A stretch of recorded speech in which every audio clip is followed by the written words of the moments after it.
Hello friends, welcome to hope PSC. ഇന്ന് നമുക്ക് സയൻസിലെ ഒരു ചാപ്റ്റർ പഠിച്ചാലോ? ഈ അടുത്തിടെയുള്ള PSC എക്സാംസിൽ SCRT സയൻസിൻ്റെ ഇമ്പോർട്ടൻസ് നിങ്ങളെല്ലാവരും മനസ്സിലാക്കിയിട്ടുണ്ടാവും. അപ്പോൾ 9ാം ക്ലാസ്സിലെ ചാപ്റ്റർ 1 നമുക്കിന്ന് സ്റ്റാർട്ട് ചെയ്യാം. ജീവൽ പ്രക്രിയകളിലേക്ക് എന്നുള്ളതാണ് പാഠത്തിൻ്റെ പേര്. ആദ്യത്തെ കൃത്രിമ ബാക്ടീരിയ ആണ് ഈക്കോളൈ. ഇത് ചോദിച്ച ഒരു ക്വസ്റ്റ്യൻ ആണ്. ഈ വർഷം തന്നെ നടന്ന ഒരു എക്സാമിന് ഈക്കോളി ബാക്ടീരിയനെ കുറിച്ചിട്ട് ചോദിച്ചു. അപ്പം ഈക്കോളി ബാക്ടീരിയയെ കൃത്രിമ രീതിയിലൂടെയാണ് സൃഷ്ടിച്ചത്. ഇത് സൃഷ്ടിച്ചത് കേംബ്രിഡ്ജിലെ ഗവേഷകരാണ്. ഈ ഒരു ചെറിയ ഒരു കാർട്ടൂൺ നമ്മളെ ടെക്സ്റ്റ് ബുക്കിൽ ഫസ്റ്റ് ഭാഗത്ത് തന്നെ പറഞ്ഞിട്ടുണ്ട്. അതിലാണ് ഈ ഒരു ക്വസ്റ്റ്യൻ ഒളിഞ്ഞു കിടക്കുന്നത്. അപ്പം അത്രയും ഇമ്പോർട്ടൻ്റ് ആണ് SCRT. സാധാരണയായി ഈക്കോളി ബാക്ടീരിയ കാണപ്പെടുന്നത് കുടലിലും മണ്ണിലും ആണ് കേട്ടോ. അപ്പം എന്തൊക്കെയാണ് നമ്മൾ പഠിച്ചത്? ആദ്യത്തെ കൃത്രിമ ബാക്ടീരിയ ആണ് ഈക്കോളി. ഈക്കോളി ബാക്ടീരിയയെ കൃത്രിമ രീതിയിലൂടെ സൃഷ്ടിച്ചത് കേംബ്രിഡ്ജിലെ ഗവേഷകരാണ്. സാധാരണയായി ഈക്കോളി ബാക്ടീരിയ കാണപ്പെടുന്നത് കുടലിലും മണ്ണിലുമാണ്. ഓക്കെ, നെക്സ്റ്റ് ബയോമോളിക്യൂൾസിനെ കുറിച്ച് നോക്കാം. ബയോമോളിക്യൂളുകൾ എന്ന് പറഞ്ഞാൽ എന്താണ്? ജീവന്റെ അടിസ്ഥാന നിർമ്മാണ ഘടകങ്ങളായ carbohydrate, protein, lipid, nucleic acid എന്നിവയാണ് ബയോമോളിക്യൂൾസ്. ബയോമോളിക്യൂളുകളുടെ നിർമ്മാണത്തിന് ആവശ്യമായ മൂലകങ്ങൾ ഓർത്തു വെച്ചേക്കാം. Carbon, hydrogen, oxygen, nitrogen, phosphorus, calcium എന്നിവയാണ്. Carbon, hydrogen, oxygen, nitrogen, phosphorus, calcium തുടങ്ങിയവയാണ് ബയോമോളിക്യൂളുകളുടെ നിർമ്മാണത്തിന് ആവശ്യമായ മൂലകങ്ങൾ. എന്തിനാണ് ബയോമോളിക്യൂൾസ് നമുക്ക് ശരീരത്തിലുള്ളത്? ജീവന്റെ അടിസ്ഥാന നിർമ്മാണ ഘടകങ്ങളായിട്ടുള്ള carbohydrate, protein, lipid, nucleic acid എന്നിവയാണ് ബയോമോളിക്യൂൾസ്. ഇത് നമുക്ക് ശരീരത്തിലെ ഓരോ ജീവൽ പ്രവർത്തനങ്ങൾക്കും ആവശ്യമായിട്ടുള്ള മൂലകങ്ങളാണ്. ഓക്കെ, നെക്സ്റ്റ് ചലനം, പ്രതികരണം, ശ്വസനം, വളർച്ച, പ്രത്യുൽപാദനം തുടങ്ങിയവയാണ് ജീവലക്ഷണങ്ങൾ. ഒരു ശരീരത്തിൽ ജീവൻ നിലനിൽക്കുന്നുണ്ട് എന്നുള്ളതിന് ഉദാഹരണങ്ങൾ അല്ലെങ്കിൽ അതിൻ്റെ പ്രകടമായ കാര്യങ്ങളാണ്, ഘടകങ്ങളാണ് ചലനം, പ്രതികരണം, ശ്വസനം, വളർച്ച, പ്രത്യുൽപാദനം. ഓക്കെ, നെക്സ്റ്റ് ജീവന്റെ ഘടനാപരവും ജീവധർമ്മപരവുമായ അടിസ്ഥാന ഘടകമാണ് കോശം എന്ന് പറയുന്നത്. ജീവന്റെ ഘടനാപരമായ അടിസ്ഥാന യൂണിറ്റ് അതാണ് കോശം. ഓക്കെ, ഇനി ഇതേ ഒരു ടേബിൾ ഇങ്ങനെ കൊടുത്തിട്ടുണ്ട് ടെക്സ്റ്റിൽ. ബയോമോളിക്യൂൾസ് 4 ടൈപ്പാണ് ഉള്ളത്. Carbohydrate, lipid, protein, nucleic acid. ഇത് ജസ്റ്റ് ഒരു ഫ്ലോ ചാർട്ട് ആണല്ലോ എന്ന് വെച്ചിട്ട് നമ്മൾ കളഞ്ഞിട്ട് പോകും. പക്ഷെ ഇതിൽ നിന്നായിരിക്കും നമുക്ക് ക്വസ്റ്റ്യൻ വരാൻ പോകുന്നത്. അപ്പോൾ കാർബോഹൈഡ്രേറ്റിന് എക്സാമ്പിൾ ഏതാണെന്ന് ചോദിച്ചാൽ നമുക്ക് ഓപ്ഷൻസ് നിന്ന് സെലക്ട് ചെയ്ത് കൊടുക്കേണ്ടി വരും.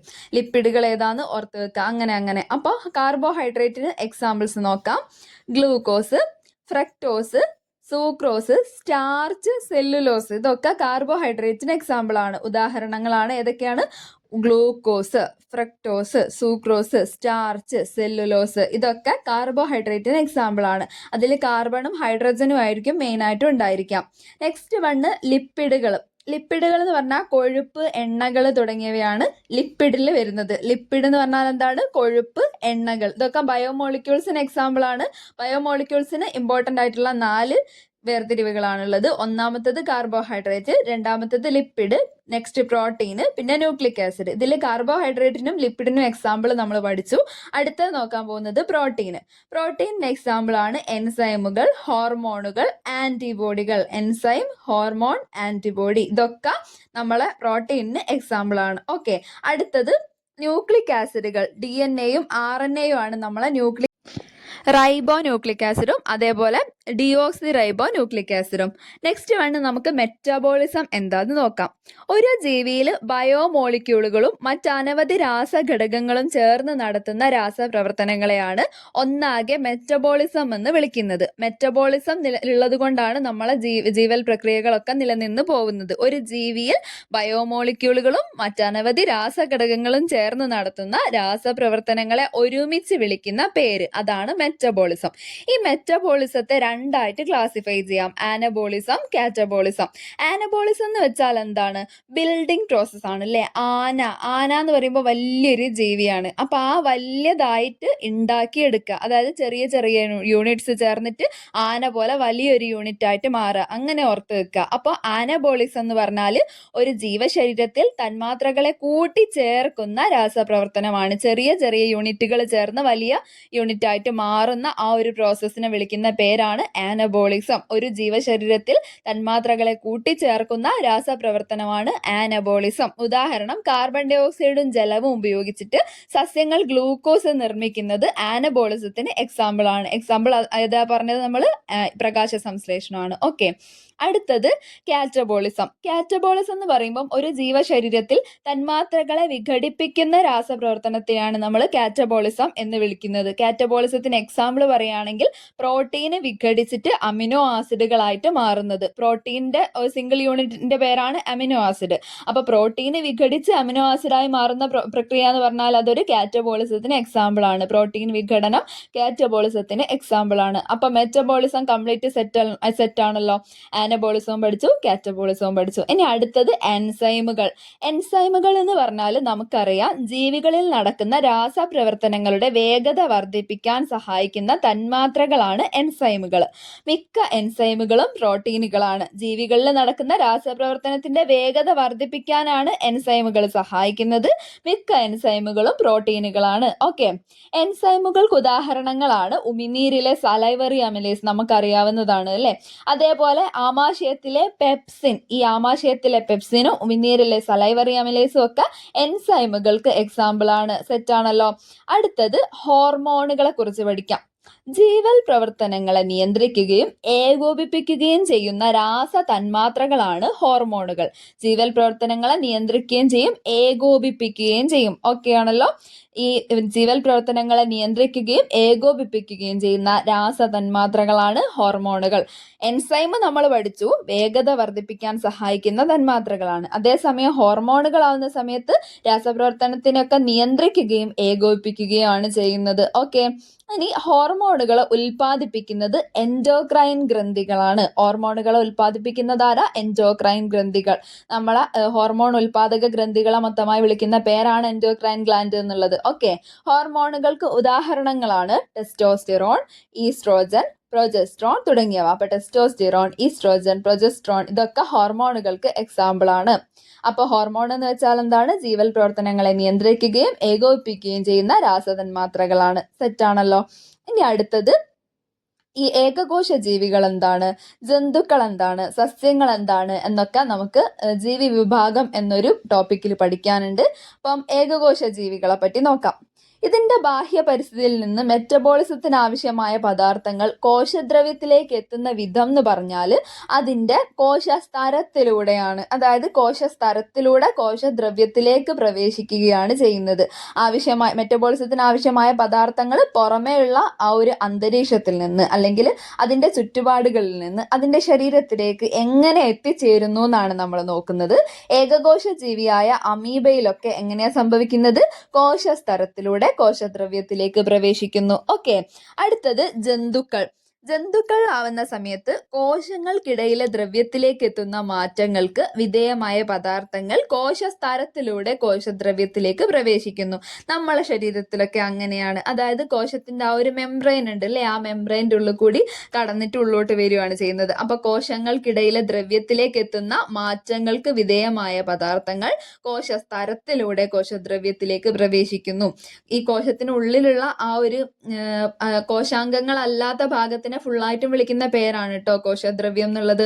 ഇനി അടുത്തത് സസ്യങ്ങളിലാവുന്ന സമയത്ത് കോശഭിത്തി ഉണ്ട് അല്ലെ, കോശഭിത്തി പ്രസന്റ് ആണ്. നമ്മളെ ജന്തുക്കളെ കോശത്തിൽ കോശഭിത്തി ഉണ്ടോ? ഇല്ല. അതേസമയം സസ്യങ്ങൾക്ക് കോശഭിത്തി ഉണ്ട്. അപ്പൊ കോശഭിത്തിയിലൂടെ കോശങ്ങൾക്കിടയിലുള്ള സ്ഥലത്തിലൂടെ ഒക്കെയാണ് നമ്മളെ ഈ ഒരു ചുറ്റുപാടിൽ നിന്നുള്ള പദാർത്ഥങ്ങൾ ഈ കോശത്തിനുള്ളിലേക്ക്, സസ്യകോശത്തിനുള്ളിലേക്ക് പ്രവേശിക്കുന്നത്.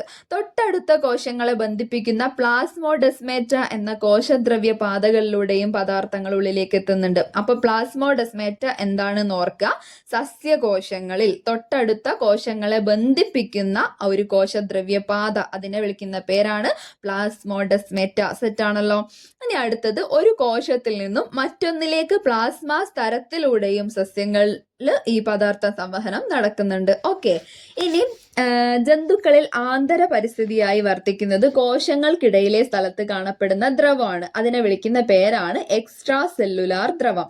എക്സ്ട്രാ എന്ന് പറയുമ്പോൾ പുറമേയുള്ള, അപ്പൊ കോശങ്ങൾക്കിടയിലുള്ള സ്ഥലത്തുള്ള ആ പുറമേയുള്ള ഭാഗം, അതിനെ വിളിക്കുന്ന പേരാണ് എക്സ്ട്രാ സെല്ലുലാർ ദ്രവം. ഓക്കെ, ഇനി അടുത്തത് സസ്യങ്ങളിൽ ആന്തര പരിസ്ഥിതിയായി പ്രവർത്തിക്കുന്നത് എന്താണെന്ന്. കോശഭിത്തിയും അതിലെ ഘടകങ്ങളും കോശങ്ങൾക്കിടയിലെ ദ്രവവും വായു അറകളുമാണ് സസ്യങ്ങളിൽ ആന്തര പരിസ്ഥിതിയായി പ്രവർത്തിക്കുന്നത്.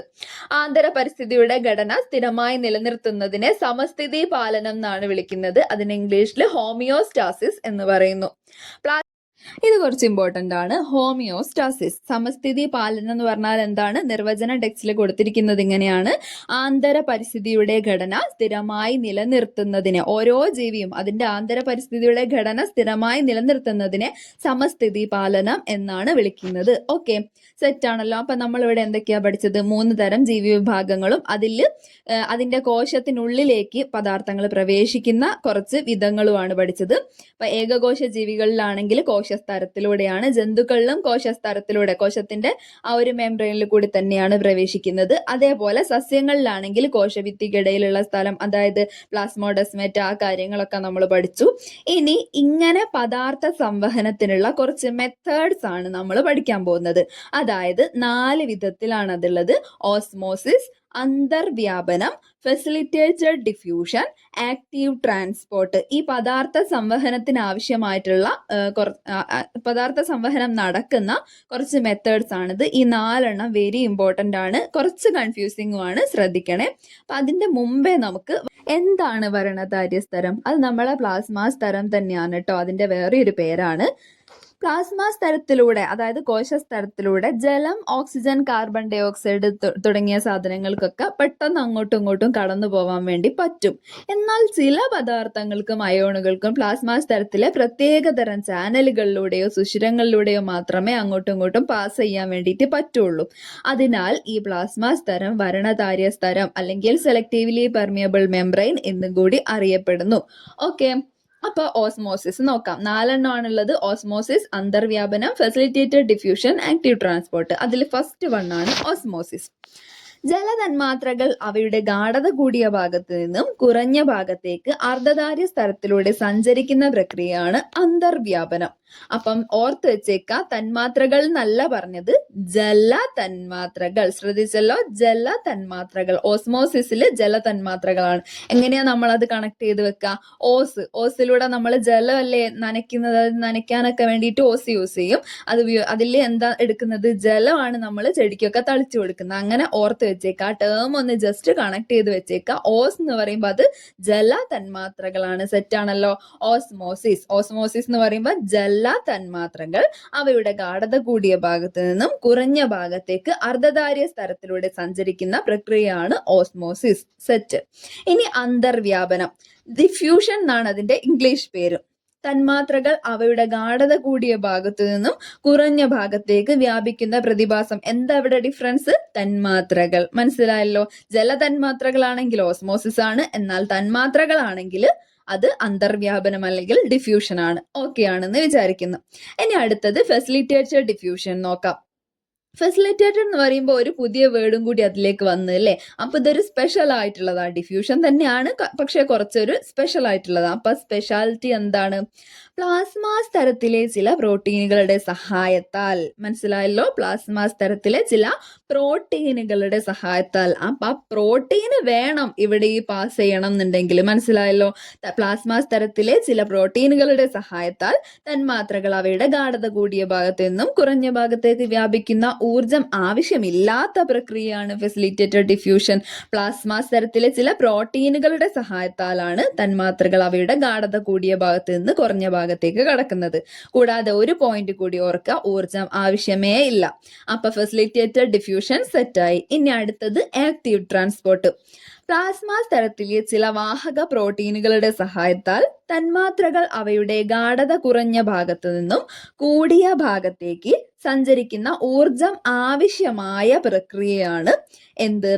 Active transport. അപ്പൊ ഇതുവരെ നമ്മൾ പഠിച്ചത് ഗാഢത കൂടിയ ഭാഗത്ത് നിന്ന് കുറഞ്ഞ ഭാഗത്തേക്ക്, കൂടിയ ഭാഗത്ത് നിന്ന് കുറഞ്ഞ ഭാഗത്തേക്ക് എന്നാ. പക്ഷെ ഈ ആക്റ്റീവ് ട്രാൻസ്പോർട്ട് മാത്രം എന്താണ് ഗാഢത കുറഞ്ഞ ഭാഗത്ത് നിന്ന് കൂടിയ ഭാഗത്തേക്ക് എന്നാ. ആ ഡിഫറൻസ് ശ്രദ്ധിച്ചോ?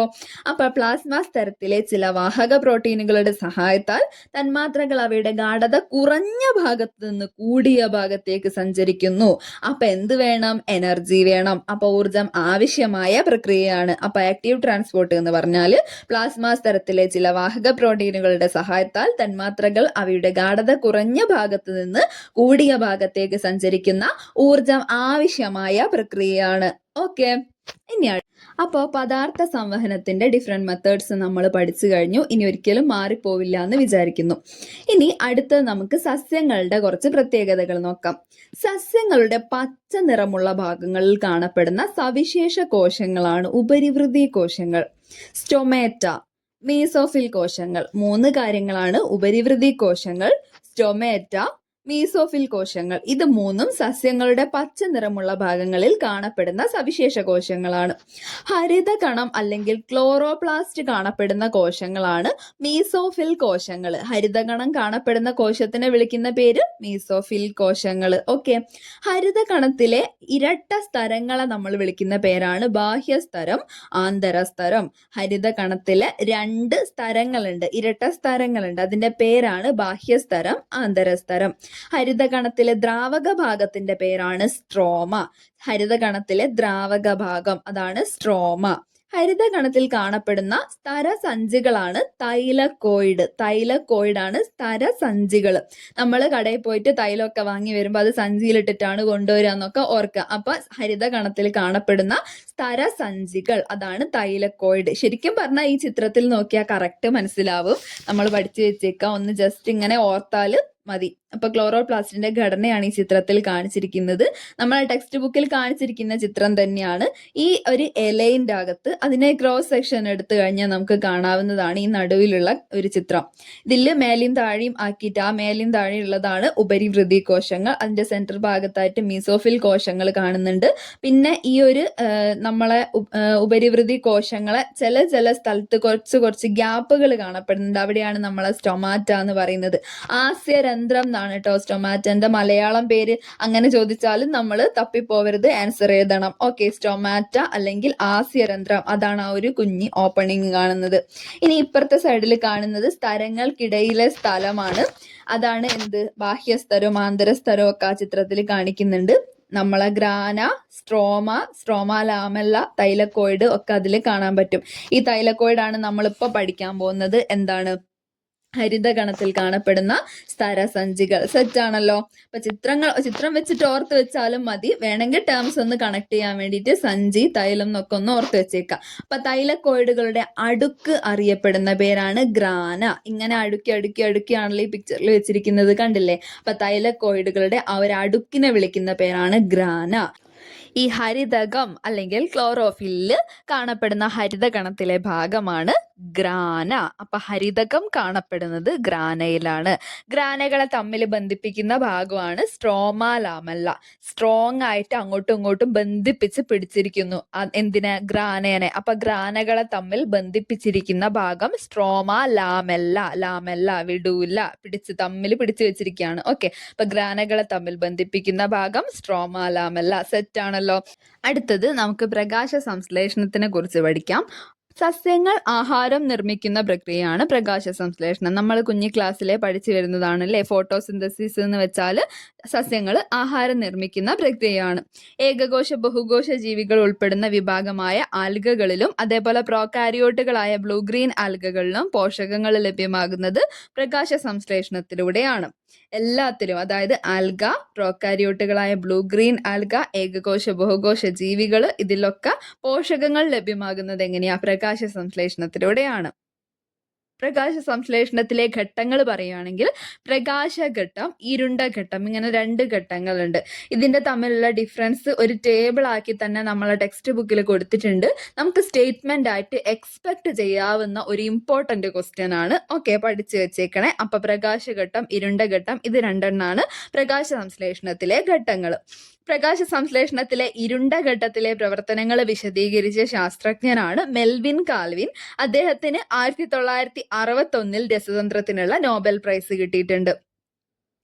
ഈ സസ്യങ്ങൾ സ്വപോഷികളെന്നും ജന്തുക്കൾ പരപോഷികളെന്നുമാണ് കേട്ടോ അറിയപ്പെടുന്നത്. നമുക്കറിയാവുന്ന ഫാക്റ്റാണ്. സസ്യങ്ങൾ സ്വപോഷികളാണ്, സ്വന്തം പോഷണം ഉണ്ടാക്കി കഴിക്കുന്നതാണ്. എന്നാൽ പരപോഷികൾ ആഹാരത്തിന് വേണ്ടിയിട്ട് സസ്യത്തിനെ ആശ്രയിക്കുന്നുണ്ട് അല്ലേ? ഓക്കെ, അപ്പം സസ്യങ്ങൾ സ്വപോഷികൾ, ജന്തുക്കൾ പരപോഷികൾ. ഓക്കെ, ഇനി പ്രകാശഘട്ടവും ഇരുണ്ട ഘട്ടവും തമ്മിലുള്ള ഡിഫറൻസ്, ഇത് ടെക്സ്റ്റ് ബുക്കിലെ പോയിന്റ്സ് അതേപോലെ നമുക്ക് പഠിച്ചു വെച്ചേക്കാം കേട്ടോ. അപ്പൊ ഫസ്റ്റ് തന്നെ നോക്കാം. പ്രകാശഘട്ടം ഗ്രാനയിൽ വെച്ചാണ് പ്രകാശഘട്ടം നടക്കുന്നത്. എന്നാൽ ഇരുണ്ട ഘട്ടം സ്ട്രോമയിൽ വെച്ചാണ് കേട്ടോ നടക്കുന്നത്. അപ്പൊ പ്രകാശഘട്ടം ഗ്രാനയിൽ വെച്ചിട്ടും ഇരുണ്ട ഘട്ടം സ്ട്രോമയിൽ വെച്ചിട്ടുമാണ് നടക്കുന്നത്. പ്രകാശം, ഗ്രാന രണ്ടിന്റെയും സ്റ്റാർട്ടിങ്ങിൽ തന്നെ എന്തുണ്ട്? ആ ഒരു ബ്രാക്കറ്റ് തുടങ്ങുന്ന പോലത്തെ ഒരു ചിഹ്നം ഉണ്ട് അല്ലേ? അതായത് മലയാളത്തിൽ എഴുതുന്ന സമയത്ത് പ്രകാശ, ഗ്രാന, അപ്പൊ രണ്ടിലും ആ ഒരു ചിഹ്നത്തിലാണ് സ്റ്റാർട്ട് ചെയ്യുന്നതെന്ന് ഓർക്കുക. അപ്പൊ പ്രകാശഘട്ടം ഈ ഗ്രാനയിൽ വെച്ചിട്ടാണ്, അതേപോലെ ഇരുണ്ട ഘട്ടം സ്ട്രോമയിൽ വെച്ചിട്ടാണ്. അപ്പൊ ഗ്രാനയിൽ വെച്ചിട്ട് നടക്കുന്നത് പ്രകാശഘട്ടം. അതിനെ പറ്റിയുള്ള ഡീറ്റെയിൽസ് നോക്കാം. പ്രകാശത്തിന്റെ സാന്നിധ്യത്തിലാണ് പ്രകാശഘട്ടം നടക്കുന്നത്. ജലം വിഘടിച്ച് ഹൈഡ്രജനും ഓക്സിജനുമായി മാറുന്നു. ജലം വിഘടിച്ച് ഹൈഡ്രജനും ഓക്സിജനുമായി മാറുന്നത് പ്രകാശഘട്ടത്തിലാണ്.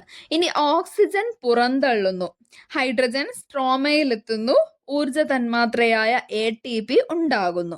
അപ്പൊ നമ്മൾ എന്തൊക്കെ പഠിച്ചു? പ്രകാശത്തിന്റെ സാന്നിധ്യത്തിലാണ് പ്രകാശഘട്ടം നടക്കുന്നത്, ഗ്രാനയിൽ വെച്ചിട്ടാണ് നടക്കുന്നത്. ജലം വിഘടിച്ച് ഹൈഡ്രജനും ഓക്സിജനുമായി മാറുന്നുണ്ട്, അടുത്ത ഓക്സിജൻ പുറത്തേക്ക് പോകുന്നുണ്ട്, അതേസമയം ഹൈഡ്രജൻ സ്ട്രോമയിലേക്ക് എത്തുന്നുണ്ട്. അതിന് പിന്നെ ഒരു പണിയുണ്ട് കേട്ടോ. ഈ ഹൈഡ്രജൻ സ്ട്രോമയിൽ വെച്ചിട്ട് ഗ്ലൂക്കോസ് നിർമ്മാണത്തിൽ പങ്കെടുക്കുന്നുണ്ട്. അപ്പൊ അതിനു വേണ്ടിയുള്ള ഹൈഡ്രജൻ എവിടുന്നാ കിട്ടുന്നത്? ഈ പ്രകാശഘട്ടത്തിൽ നിന്നാണ് കിട്ടുന്നത്. ഇനി ഊർജ തന്മാത്രയായ ATP ഉണ്ടാകുന്നു. അതും പ്രകാശഘട്ടത്തിൽ നടക്കുന്ന ഒരു പ്രോസസ്സാണ്. അപ്പൊ ഇതൊക്കെ നമ്മൾ പഠിച്ചു കഴിഞ്ഞു. പ്രകാശഘട്ടം ഇത്രയാണ്. ഇനി ഇരുണ്ട ഘട്ടത്തിലേക്ക് കടക്കാം. സ്ട്രോമയിൽ വെച്ചിട്ടാണ് നടക്കുന്നത് അല്ലേ? പ്രകാശം ഉപയോഗിക്കുന്നില്ല. സ്ട്രോമ, ഇരുണ്ട ഘട്ടം, പ്രകാശം ഉപയോഗിക്കുന്നില്ല. ഈ ഘട്ടത്തിന് ആവശ്യമായ ഹൈഡ്രജനും ഊർജവും പ്രകാശഘട്ടത്തിൽ നിന്നാണ് ലഭിക്കുന്നത്. ഈ ATP നമുക്ക് പ്രകാശഘട്ടത്തിൽ നിന്ന് കിട്ടിയിട്ടുണ്ട്. അത് യൂസ് ചെയ്ത് ആ ഒരു അഡിനോസിൻ ട്രൈഫോസ്ഫേറ്റ്, നമുക്കറിയാം എനർജി കറൻസിയാണ് ATP, അത് യൂസ് ചെയ്തിട്ടാണ് നമ്മൾ ഇരുണ്ട ഘട്ടത്തിൽ എന്തുണ്ടാക്കുന്നത്? ഗ്ലൂക്കോസ് ഉണ്ടാക്കുന്നത്. ഓക്കെ, ഹൈഡ്രജനും കാർബൺ ഡൈ ഓക്സൈഡും ചേർന്ന് ഗ്ലൂക്കോസ് ഉണ്ടാകുന്നു. അപ്പം ഈ ഇരുണ്ട ഘട്ടത്തിന് ആവശ്യമായ ഹൈഡ്രജനും ഊർജവും കിട്ടുന്നത് പ്രകാശഘട്ടത്തിൽ നിന്നാണ്. ഹൈഡ്രജനും കാർബൺ ഡൈ ഓക്സൈഡും ചേർന്ന് ഗ്ലൂക്കോസ് ഉണ്ടാകുന്നു. ഓക്കെ, ഇനി പ്രകാശ സംശ്ലേഷണത്തിന് ആവശ്യമായ ഘടകങ്ങൾ എന്തൊക്കെയാന്ന് നോക്കാം. ക്ലോറോഫില്ല്, ജലം, സൂര്യപ്രകാശം, കാർബൺ ഡൈ ഓക്സൈഡ്. എന്തൊക്കെ വേണം? ക്ലോറോഫിൽ, ജലം, സൂര്യപ്രകാശം, കാർബൺ ഡൈ ഓക്സൈഡ്. പ്രകാശ സംശ്ലേഷണ ഫലമായി ഉണ്ടാകുന്ന ഉൽപ്പന്നങ്ങൾ നമുക്കറിയാം ഗ്ലൂക്കോസ്, ഓക്സിജൻ എന്നിവയാണ്. ഈ ഓക്സിജൻ നമുക്കറിയാം അത് പുറത്തേക്ക് പോയി. ഏത് ഘട്ടത്തില്? പ്രകാശഘട്ടത്തില്. സെറ്റല്ലേ?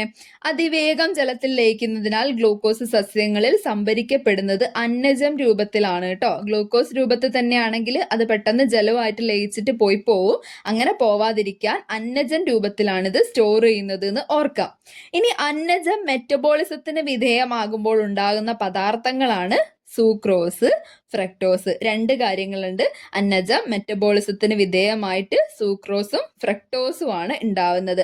ഗ്ലൂക്കോസിൽ നിന്ന് ലഭിക്കുന്ന പോഷകങ്ങളാണ് വിറ്റാമിനുകൾ, കൊഴുപ്പ്, കാർബോഹൈഡ്രേറ്റുകൾ, പ്രോട്ടീനുകൾ. അപ്പൊ ഗ്ലൂക്കോസിൽ നിന്ന് ലഭിക്കുന്ന പോഷകങ്ങൾ വിറ്റാമിൻ, കൊഴുപ്പ്, കാർബോഹൈഡ്രേറ്റ്, പ്രോട്ടീന്. ഓക്കെ, ഇനി അടുത്തത് സമുദ്രത്തിന്റെ മേഖലകളാണ്.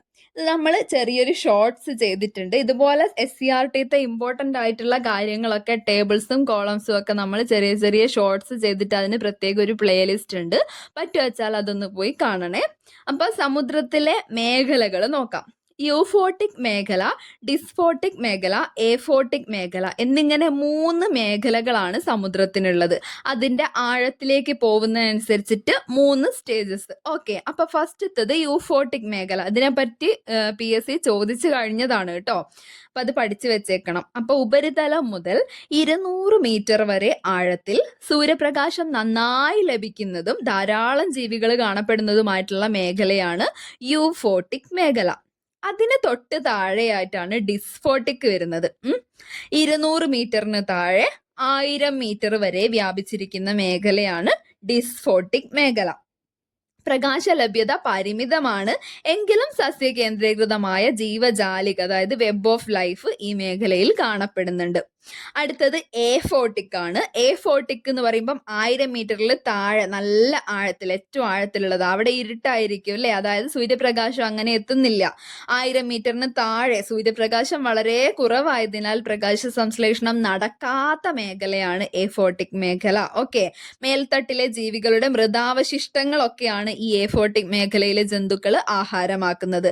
അവിടെ ഇത് കൂടാതെ കുറച്ച് ബാക്ടീരിയാസും കൂടി കാണപ്പെടുന്നുണ്ട്. അത് രാസസംശ്ലേഷണം ചെയ്യുന്നുണ്ട് കേട്ടോ, അതൊന്ന് നോട്ട് ചെയ്ത് വെച്ചേക്കുക. രാസസംശ്ലേഷണം നടത്തുന്ന ബാക്ടീരിയകളും പ്രകാശം ഉൽപ്പാദിപ്പിക്കാൻ കഴിയുന്ന ജീവികളും ഒക്കെ ഈ ഒരു എഫോട്ടിക് മേഖലയിലുണ്ട്. അപ്പൊ യു, ഡിസ്, എ, 3 മേഖലകളാണുള്ളത്. യു ആണ് മേലുള്ളത്, ഡിസ് ആണ് നടുവിൽ വരുന്നത്, ഏറ്റവും താഴെ എ ആണ്. അപ്പം യൂഫോട്ടിക് മേഖല, ഡിസ്ഫോട്ടിക് മേഖല, എഫോട്ടിക്, ഈ ഓർഡർ മാറിപ്പോവരുതേ ഫ്രണ്ട്സ്. ഇനി അടുത്തത് നമുക്ക് കണ്ടൽ കാടുകളെ കുറിച്ച് പഠിക്കാം. കണ്ടൽ കാടുകൾ കാണപ്പെടുന്നത് കായലുകളും കടലും ചേരുന്ന ഭാഗത്താണ് കേട്ടോ, അതായത് ഉപ്പുവെള്ളവും ശുദ്ധമായിട്ടുള്ള ജലവും രണ്ടും ചേരുന്ന ഒരു സ്ഥലത്ത് കണ്ടൽ കാടുകൾ കാണപ്പെടുന്നത് കായലും കടലും ചേരുന്ന ഭാഗത്താണ്. കണ്ടൽ കാടുകൾ നൽകുന്ന സേവനങ്ങൾ പറയുകയാണെങ്കിൽ മത്സ്യസമ്പത്തിന്റെ ഉറവിടമാണ്, അതേപോലെ ജൈവ വൈവിധ്യത്തിന്റെ കലവറയാണ്. കൂടാതെ ഇത് തീരപ്രദേശത്തെ മണ്ണ് സംരക്ഷണത്തിൽ പ്രധാനപ്പെട്ട പങ്ക് വഹിക്കുന്നുണ്ട് കേട്ടോ. ഇതിന്റെ വേരുകൾ നമുക്കറിയാം ന്യൂമാറ്റോഫോർസ്, മേലോട്ടാണ് വളരുന്നത്. ഇതെന്നിട്ട് ഈ അന്തരീക്ഷത്തിലുള്ള വായുവിനെയാണ് സ്വീകരിക്കുന്നത്. ഇതിന്റെ വേരുകൾ വളരെ ഇമ്പോർട്ടന്റ് ആണ്. അതുകൂടാതെ ഇതിന്റെ ഒരു സ്പെഷ്യാലിറ്റി എന്ന് പറഞ്ഞാൽ ഇത് തീര സംരക്ഷണത്തിന് വളരെയധികം നല്ല പങ്ക് വഹിക്കുന്നുണ്ട്, മണ്ണ് സംരക്ഷണത്തിൽ. ഓക്കെ, ഇനി അടുത്തത് നിത്യഹരിത വനങ്ങളെ അപേക്ഷിച്ച് 4-5 ഇരട്ടി കാർബൺ ഡൈ ഓക്സൈഡിനെ ആഗിരണം ചെയ്യുന്നതിലൂടെ ആഗോള താപനത്തിനെതിരെയുള്ള പ്രതിരോധം ഈ സസ്യങ്ങൾ തീർക്കുന്നുണ്ട്. ഓക്കെ, സുനാമിയെ തടയുന്നതിന് ഈ ഒരു കണ്ടൽക്കാടുകൾ വളരെയധികം പങ്ക് വഹിക്കുന്നുണ്ട്. ഇനി അടുത്തത് കണ്ടൽക്കാടുകളെ സംരക്ഷണത്തിലൂടെ ശ്രദ്ധേയനായ പരിസ്ഥിതി പ്രവർത്തകനാണ് കല്ലൻ പൊക്കുടൻ. ഇദ്ദേഹത്തെ കുറിച്ച് പറയാണ്ട് കണ്ടൽക്കാടുകളെ കുറിച്ച് പറയാൻ പറ്റില്ല അല്ലെ. അതായത് കണ്ടൽക്കാടുകളുടെ സംരക്ഷണത്തിന് ഇത്രയധികം എഫേർട്ട് ഇട്ടിട്ടുള്ള വേറെ ആളെ നമുക്കറിയില്ല. അപ്പൊ കല്ലൻ പൊക്കുടൻ ടെക്സ്റ്റ് ബുക്കിൽ ഇദ്ദേഹത്തിനെ കുറിച്ച് ചെറിയൊരു ബോക്സ് ഇതേപോലെ പറയുന്നുണ്ട്. കണ്ടൽക്കാടുകളുടെ സംരക്ഷണത്തിലൂടെ ശ്രദ്ധേയനായ പരിസ്ഥിതി പ്രവർത്തകനാണ് ഇദ്ദേഹം. കല്ലൻ പൊക്കുടന്റെ ആത്മകഥയുടെ പേരാണ് കണ്ടൽക്കാടുകൾക്കിടയിൽ എന്റെ ജീവിതം. കണ്ടൽക്കാടുകൾക്കിടയിൽ എന്റെ ജീവിതം എന്നുള്ളതാണ് അദ്ദേഹത്തിന്റെ ആത്മകഥ. സെറ്റാണല്ലോ. ഇനി അടുത്തത് ലോകത്ത് ഏറ്റവും കൂടുതൽ കണ്ടൽക്കാടുകളുള്ള വൻകരയാണ് കേട്ടോ ഏഷ്യ. ഓർത്ത് വെച്ചേക്ക, ലോകത്ത് ഏറ്റവും കുറച്ച് കണ്ടൽക്കാടുകൾ ആഫ്രിക്കയിലാണ്. കാരണം അവിടെ കുറച്ച് വരണ്ട പ്രദേശമാണല്ലേ, അങ്ങനെ കണക്ട് ചെയ്ത് വെക്കുക. ഏറ്റവും കുറച്ച് കണ്ടൽക്കാടുകൾ ആഫ്രിക്കയിലാണ്. ഏറ്റവും കൂടുതൽ കണ്ടൽക്കാടുകളുള്ള വൻകര ഏഷ്യയാണ്. നമ്മളെ ഏഷ്യയിലാണ് ഏറ്റവും കൂടുതൽ കണ്ടൽക്കാടുകൾ ഉള്ളത്.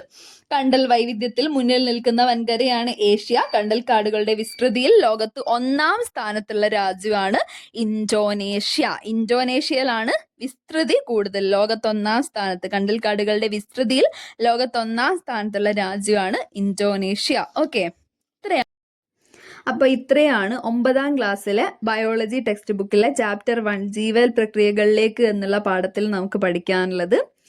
ഈ വീഡിയോസ് ഒക്കെ യൂസ്ഫുൾ ആണെങ്കിൽ ജസ്റ്റ് ഒന്ന് ലൈക്ക് ചെയ്യുകയും നിങ്ങൾക്ക് ഇഷ്ടപ്പെടുകയാണെങ്കിൽ ചാനൽ ഒന്ന് സബ്സ്ക്രൈബ് ചെയ്യുകയും അതേപോലെ നിങ്ങളെ PSC പഠിക്കുന്ന ഫ്രണ്ട്സിനൊക്കെ ഒന്ന് ഷെയർ ചെയ്ത് കൊടുക്കുകയും ചെയ്യാം. അപ്പോൾ ഓക്കെ ഫ്രണ്ട്സ്, താങ്ക്